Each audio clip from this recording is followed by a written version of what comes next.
lost a member of their family yesterday. And to be perfectly honest with you, that feels a lot bigger than anything currently associated with a baseball club. Good morning to you. Good Wednesday morning. I'm Dejan Kovacevic of DK Pittsburgh Sports, and this is Daily Shot of Pirates. Comes your way bright and early every weekday. If you're into football and or hockey, I also offer up daily shots of Steelers and Penguins right where you found this. Rennie Stennett passed away yesterday, age 72.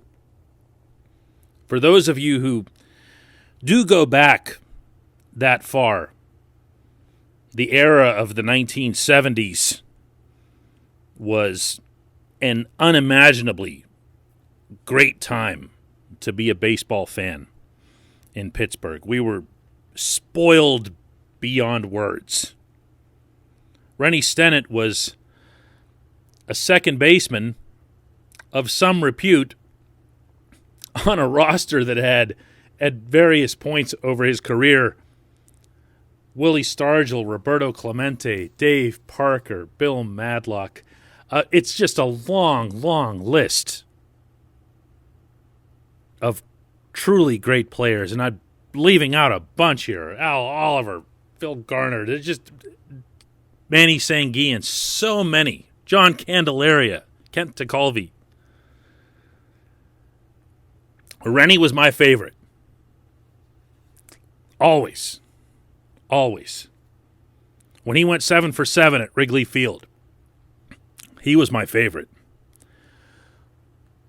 When he came up as a young player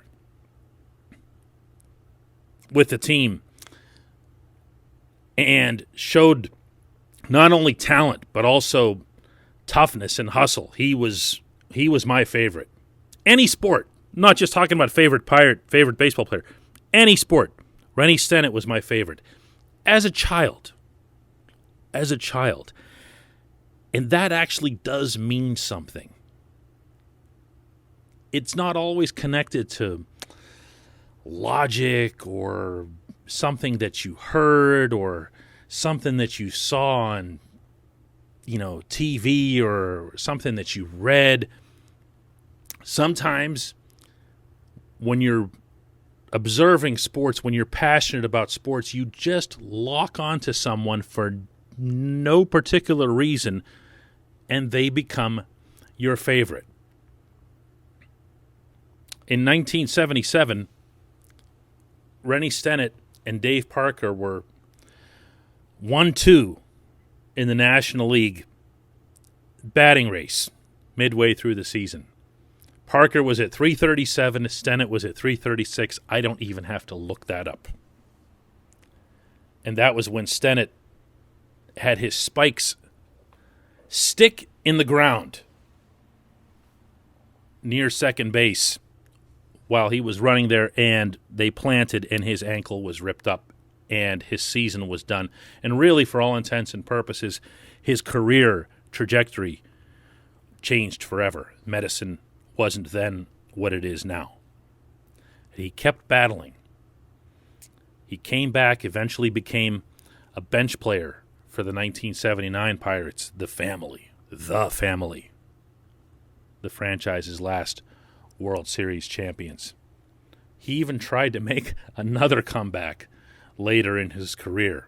So passionate was he about the game. And a few years ago,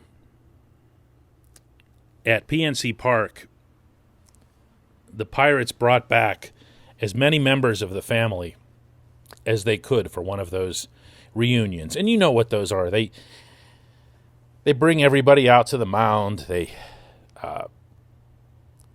get the nice wave and the roar from the crowd. Somebody throws out the ceremonial first pitch and everything else, and you look at them and you cheer, and you, even if you're younger, you respect what it is that they meant. You've learned of the names, and it's neat to see them out there looking like real people. Afterward, they were brought into a a conference room for reporters like me to interview them. And almost everybody was going to the bigger names and so forth. And I didn't. I stood in this one area of the room and really didn't move to anybody. And I was watching Rennie sitting there next to Manny Sanguian, fellow Panamanian, and I was afraid. I was afraid to go up to him. It's been a career that I've had, you know? I've gotten to meet and get to know a lot of really, really, really, really big stars. And in 99.999% of the cases, I have nothing, no reaction whatsoever when I encountered with them. I don't think to myself, ooh, big star, you know. Once you've gotten to know and cover Mario Lemieux, believe me, the rest of it is, you know, it's all well down the ladder from there. But this was different. I couldn't approach him. So I thought, how am I going to do this? Because I really didn't even want to interview him. I just wanted to tell him what he meant to me. And I didn't want to sound like, you know, like a total dork. And I thought, all right, I know Manny Sanguian very well. I'll just go up and start talking to Manny and just see how it goes. All right, so I walk up to the two of them and I go, Manny, how you doing? How's your knee doing? He's had all kinds of trouble with his knees later in life, some surgeries and so forth. How's your knee doing? And Manny comes with the usual, oh, it hurts. Manny real honest about that sort of thing. And Manny sees that I'm looking at Rennie Stennett while he's talking to me. So I dispense with all other pretenses and I say, Mr. Stennett. And again, I never refer to anybody, you know, with Mr. this or Mr. that. Mr. Stennett, my name's Dejan Kovacevic.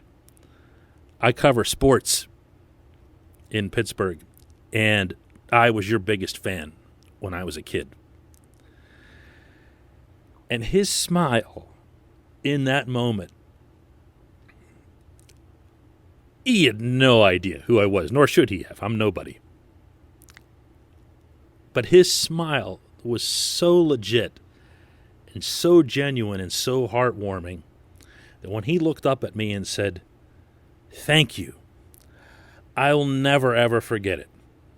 It was like something that had come from way early in my life had swung around full circle. I don't know that I would have been as interested in sports as I was as a kid if I hadn't been as passionate about the Pirates as I was as a child, or if the Pirates had been that good.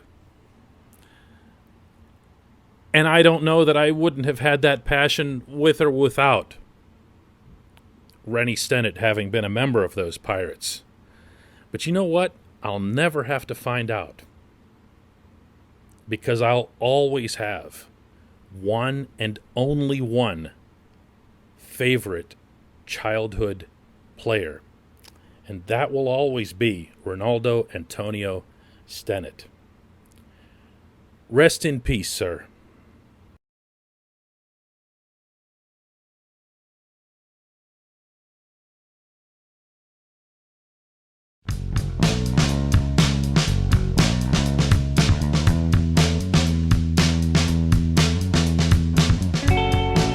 Welcome back, and it's time for Just One Question, which is brought to you always on this program by North Shore Tavern, directly across Federal Street from PNC Park. In addition to being a really cool place before and after a ball game, you should know that with the Pirates on the road for a week straight now, out in St. Louis now, and then 4 games in Atlanta, this is a really, really good place to come and watch a game on TV. It's the only fully dedicated Pirates sports bar in existence, meaning 365 days a year. They don't redo it when the Steelers play or whatever. It's a Pirates place. That's what it is. And they've got the TVs to make the experience more than worthwhile. Come on down to North Shore Tavern. Today's question comes from Kevin, who says, is it fair to suggest that Ben Cherington almost has no choice but to bring in a young catcher soon? There's nothing coming in the minors. And I'm going to have to guess that Kevin is reacting, at least in part, to watching yet another round of Michael Perez swings the bat.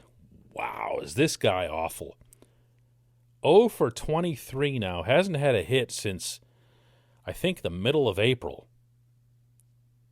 And he went 0 for whatever in the Pirates' 5-2 loss last night in St. Louis that really had no other notable defining traits. You know, I mean, JT Brubaker's been giving up some home runs, but the home run that JT gave up to Nolan Arenado last night, I'm sorry.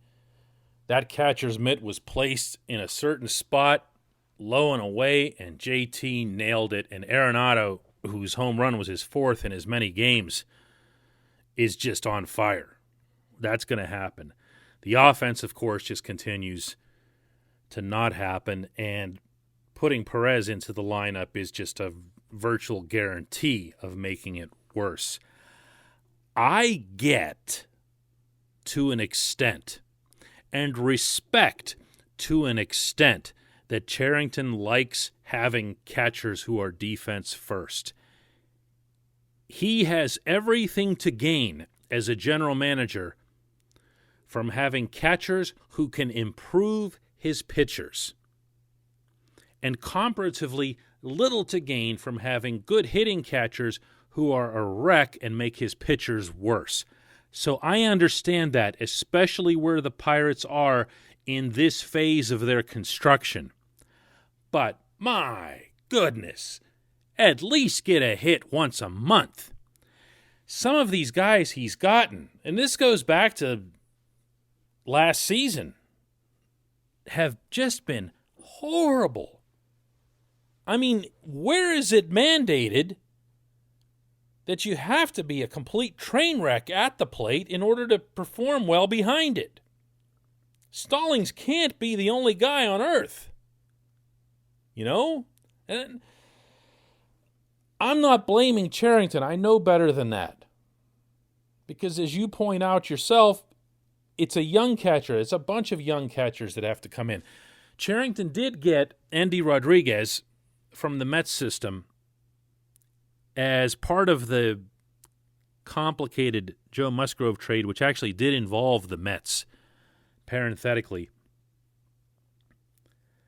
And Rodriguez has gotten off to a good start, but it's low A ball. It's Bradenton. It's miles off. And I don't know. It's just so unsightly to see position players who just can't hit. And this guy can't hit at all. I mean, this dude he's seeing 89 miles an hour of four-seamer coming right down the pipe, and he hacks right under it. You know? I mean, that's somebody who just can't hit. Anyway, they lost. They lost 5-2. They play again tonight. It's another 7:45 p.m. Eastern Time pitch, and we'll see if Stallings comes back. I mean, he's got the contusion from Sunday, so his status is going to be up in the air until you see him out there again. And wow, one can only hope, you know?